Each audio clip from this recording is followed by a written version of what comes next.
Right, let's do it.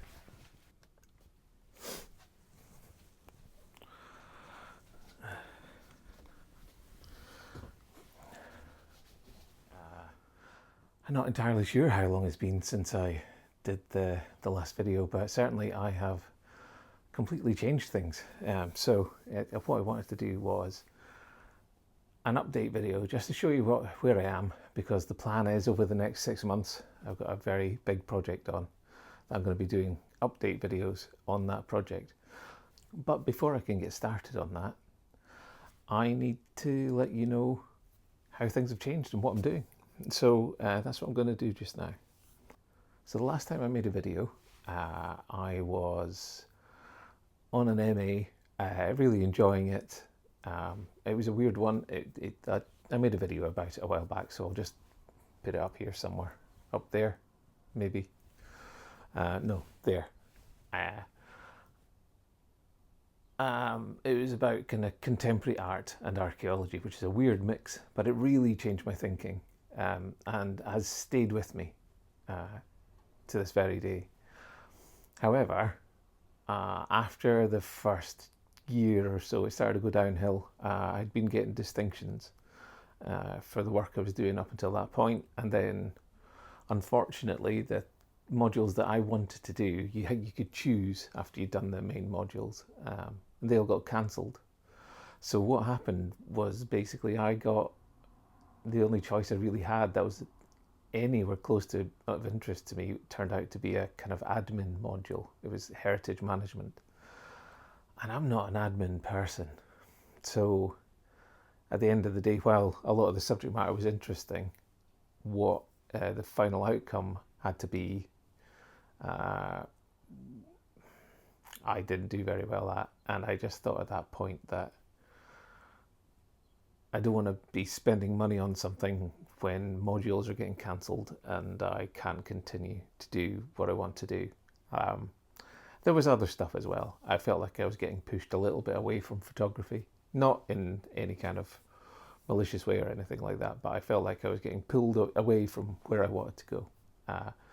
So I decided to make a massive change, and that change was to go on the Falmouth MA in photography, which is another remote MA, and it's been fantastic.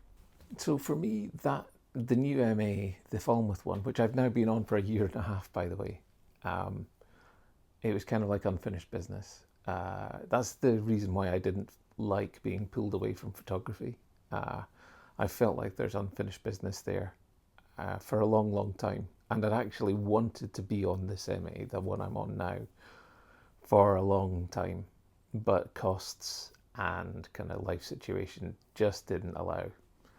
And suddenly those situations changed, and I thought, stuff it, why not?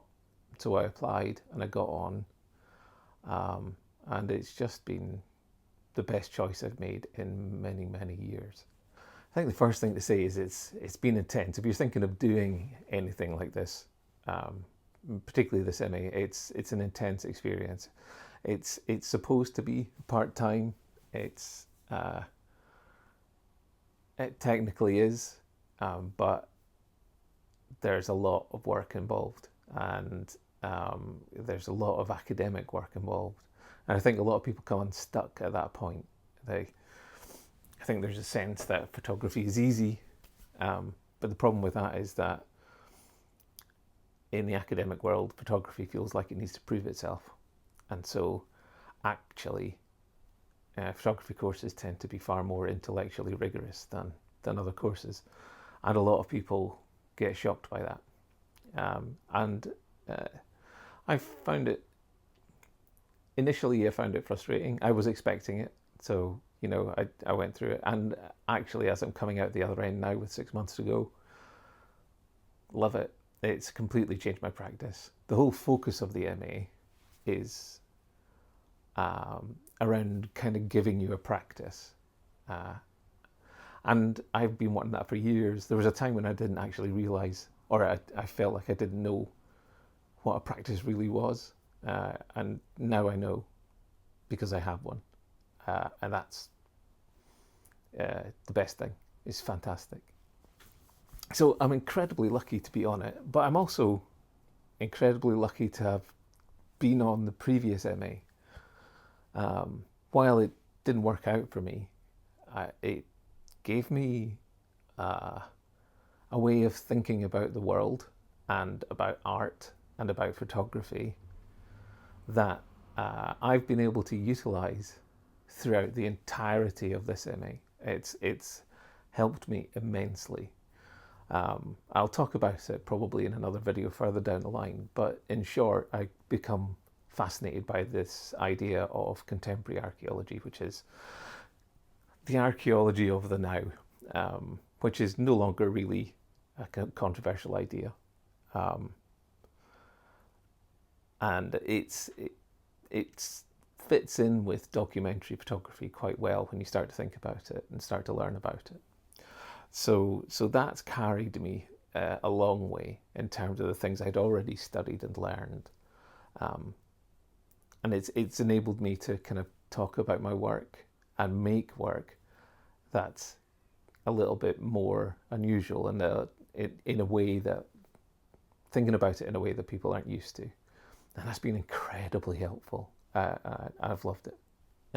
Just briefly, I'll spend a couple of minutes going over the kind of projects I've made. This is one of the things that's really amazed me, is that I have made more work in the last year and a half, I reckon, than I've made in the last 20 years. And that's what I mean about it giving me a practice. It's really just been stunning in that sense. It's really driven me to make work and really helped me find a I don't want to sound too pretentious about it, but it's really helped me find a process that I can work with, and it's repeatable, and it means that I don't want to say churn out work, because I'm not doing that. It's still difficult, really difficult, but it helps me get over that hump, the hump that prevents you from making work. I have a way to get over that now, and that's fantastic. So the kind of projects that I worked on has changed radically over the last year and a half. When I first arrived, I was making the kind of work I always make, or always made, which was what I used to call documentary landscape. And then ended up kind of thinking about it in contemporary archaeological terms. So I made work about an old disused quarry just down the road from me, which I'm still kind of working with actually, but in different ways. I had kind of problems with that because there's been a number of deaths there, and I'm not into the tragedy tourism thing. So I made work there, but I never really kind of publicized it or anything like that. I also, around about the same time, started to do some work around a disused barracks on the other end of town, which I find really interesting. So I started doing that, and it was all kind of traditional landscape documentary work, and it was nice. It was nice enough. I still quite like the work, and I'll probably go on to still do work like that once I'm finished. But then I moved on to the kind of another module, which was about sustainability, but not really about sustainability, not purely about sustainability in terms of an ecological sense. There was other kinds of sustainability in there too, and I might actually do a video about that later too. But I ended up, basically what I started doing was doing these kind of psychogeographical walks, basically random walks around this town that I live in, and kind of by dint of the day of the week that I was doing it on, because I was doing it once a week, I ended up making work during them, but I became fascinated by just bins, and so I ended up doing a project called Bin Day, which was basically about this kind of weekly ritual of ours, certainly in the UK, where we roll our bins out, roll our consumption out into the streets, and then roll it back again when it's all been taken away and hidden. And it got received really well. I thought it was going to be I felt like it was a bit flippant initially, and but actually it got received really well, and I'm actually quite proud of it. And it showed me that you can make projects about small things. Small stories are important, and this is a small story. It's not really massively significant, but it was interesting, and it was interesting enough to make a project about. And it's interesting enough that I'll probably continue to make it, and I might end up making a zine at some point when I've finally finished it. But one of the things about the course is that you don't get very long to kind of make work. You've got three modules a year with breaks in between. So I'd say realistically you've got, and you have to do written work, quite a lot of academic work. So I'd say realistically you've got about 2 months to make a project and then a month to write about it. And you really need that month to write about it, I'd say. I certainly found I have, because I get quite stressed about it otherwise. So then I went and did a module about collaboration. And it's not strictly kind of collaboration in the way you might think, although that is a part of it. But it could be collaboration with the environment. It could be collaboration, thankfully, with yourself, which sounds ridiculous but is justifiable. Collaboration with the viewer. And that's how I chose to do it, was collaboration with the viewer. Because the work I was making was really for my daughter some years down the line. I wanted it to be a way for her to understand me after I'm gone, really. So what I did was a series of still lives about, or still lives of artifacts from key points in my life, alongside what turned out to be too much prose about each individual object. I've since kind of, after I finished the module, I've cut that right down, just leaving a tiny bit of text. And that was really interesting because, I mean, I've dabbled a little bit with still life. I used to do a lot of still life back in my early days. But this is the first time that I've made a full still life project in about 20 years. And I loved it. Yeah, it completely changed my perspective on the kind of work I want to make.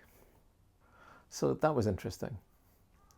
And then the last one I did, it was called Informing Context, and I think it was probably the most academic, and therefore I think most frustrating, but also the most valuable, because one of the things that you have to do as a photographer, if you want to maintain ownership of your work, if you don't want other academics to claim ownership over its meaning, or other people to, is that you have to be able to justify yourself.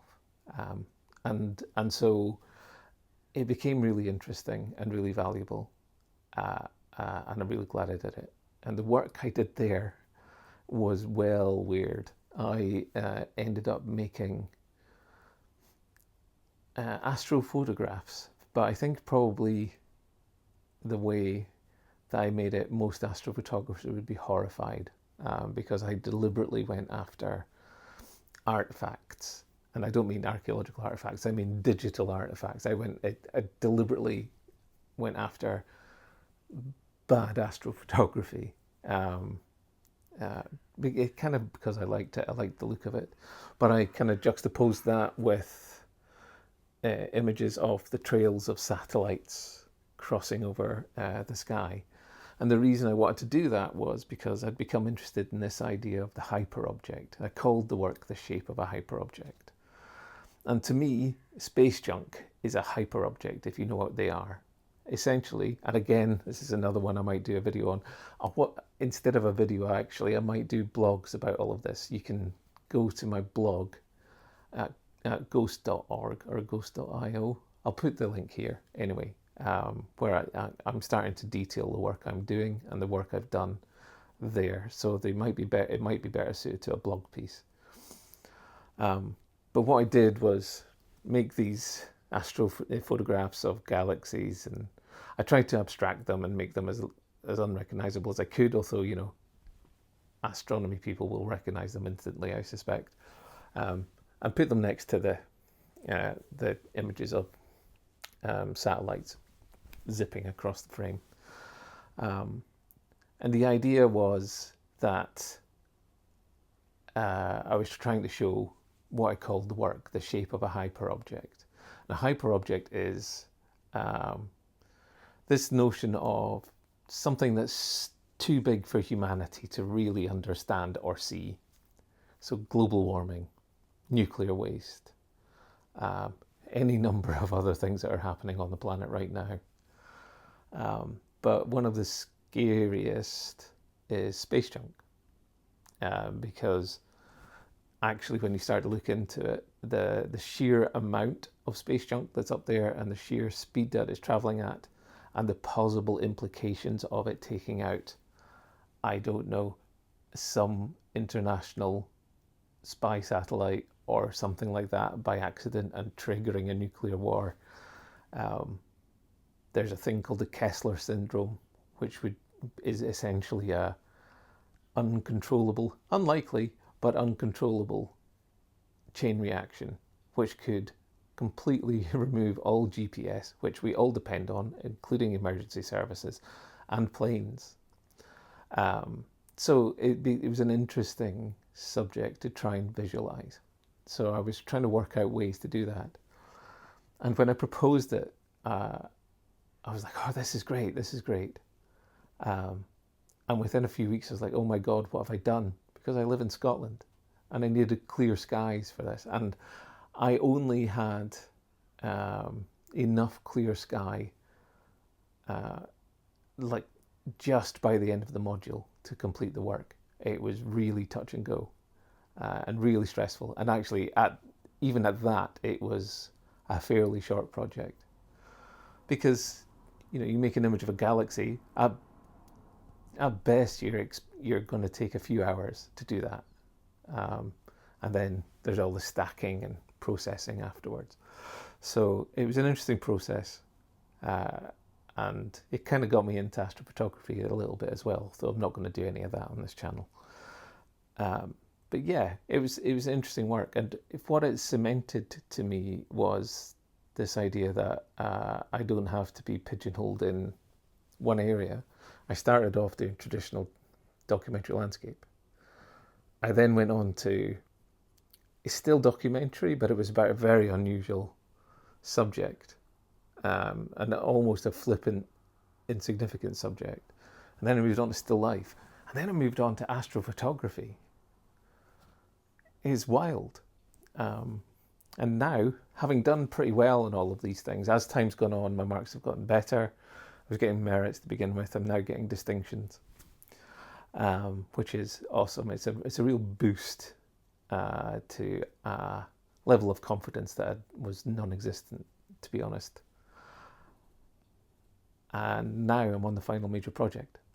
And it's really exciting because instead of 2 or 3 months, depending on how you look at it, I've got 8 months to finish a final major project. And about a month and a half of that is already gone. So I've got, 6.5 months to go?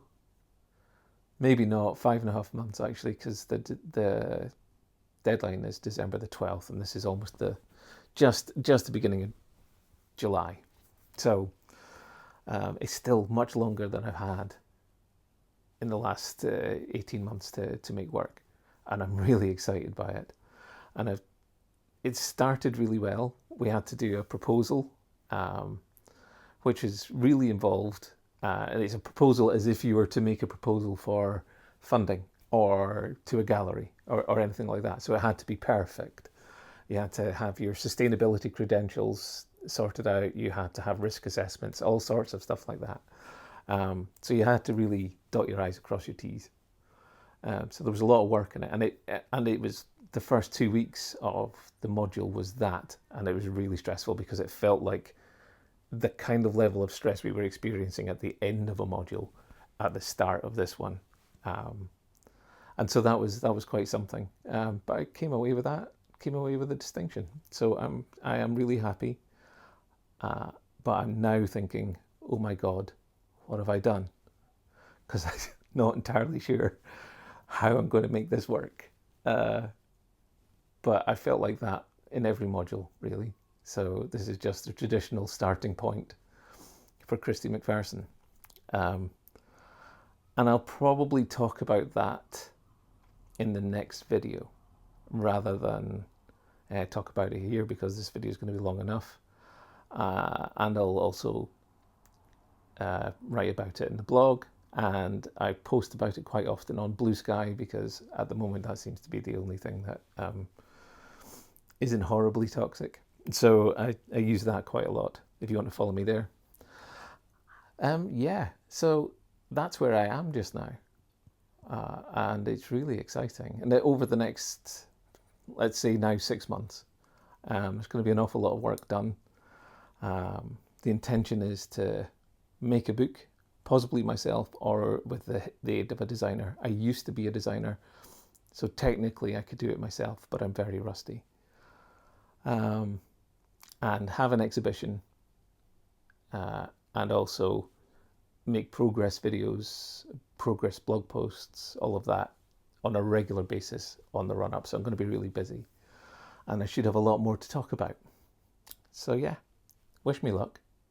Stay safe, stay well, be happy. Bye.